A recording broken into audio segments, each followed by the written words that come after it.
It packs a huge amount into a budget 27-inch box. I want to show you what great gaming monitor you can get for just £140. Part of the job here at Top 5 Gadgets is to be a constant tech bargain hunter, looking for the best deals in technology possible. And when Minifire reached out with their £140 27-inch 180Hz gaming monitor, I was more than a little interested, and yes, I of course took it up because I want to show it to you. I want to show you what great gaming monitor you can get for just £140. And as I say, this Minifire MFG27F4, yeah, that's a great name, is a 27-inch 180Hz IPS gaming monitor with AMD FreeSync and the promise of a 178-degree viewing angle and 300 nits of peak brightness.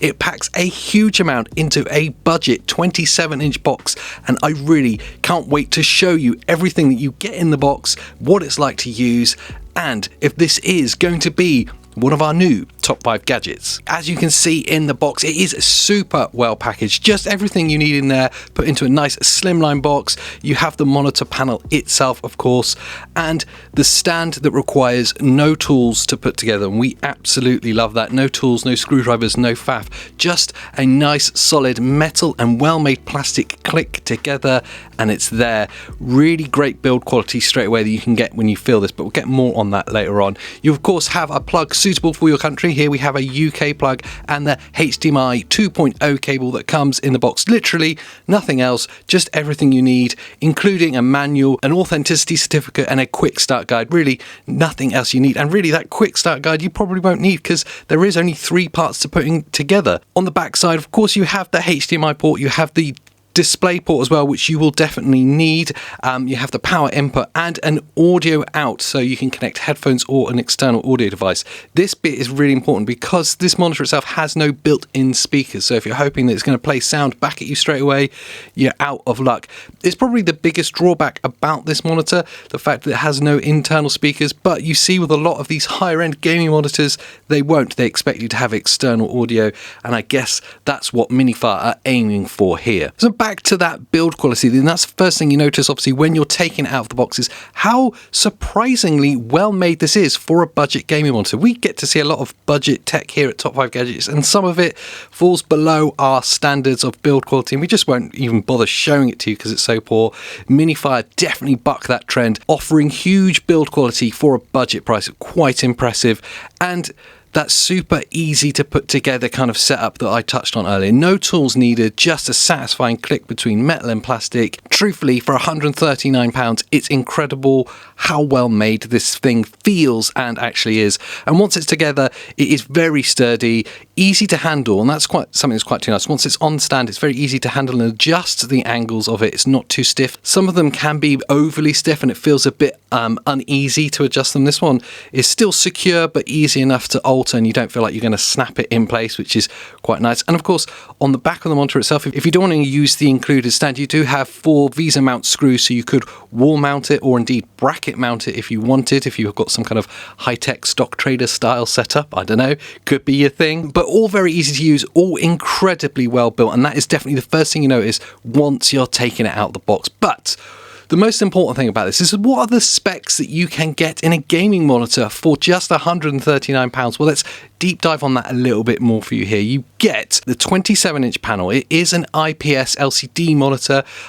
Because it's IPS, it's obviously not going to have the deep blacks that you would associate with an OLED monitor, but it is a very nice edge-lit IPS, so you do get great viewing angles and really vibrant colours, and 180Hz IPS panel at that. So technically you could play up to 180 FPS, but there's not many devices you're going to be connecting to that will enable you to do that. That 180Hz will enable you to use 120 FPS output, so for things like your PS5 Pros, the Xbox Series X, and maybe some mid-range PCs, you're going to be flying at this. It is, of course, a 1080p resolution monitor, so it's no 4K here, but again, the kind of person that's going to be using this is a mid-range PC gamer or a console gamer that's going to be wanting a higher frame rate and not so worried about the resolution. And I can tell you from experience, 1080p at a higher frame rate is absolutely perfect. In fact, it's more than perfect, it's great on this. Really interestingly and quite importantly, and I don't think Minifire make a big enough deal about this, that this monitor can make use of AMD FreeSync. Now, I'm not going to dive too technical on that for you because it can get a bit boring, but FreeSync enables the monitor's refresh rate and the output of frames from the device to synchronize. So the frame rate and the refresh of the monitor are in sync, and you don't get any screen tearing or kind of horrible artifacts is what you would probably see it as from there being a mismatch between the two. If you want to take full advantage of the AMD's FreeSync with this, and you're playing at those higher frame rates that we spoke about a minute ago, you are going to need to use the display port rather than the HDMI 2.0 that's included, because you won't be able to do both. They won't fully support each other. The 300 nits of peak brightness here as well, which is really quite incredible to see, and really nice feature as well is the blue light reduction. So it's going to be less tiring on your eyes for those longer gaming sessions, and I know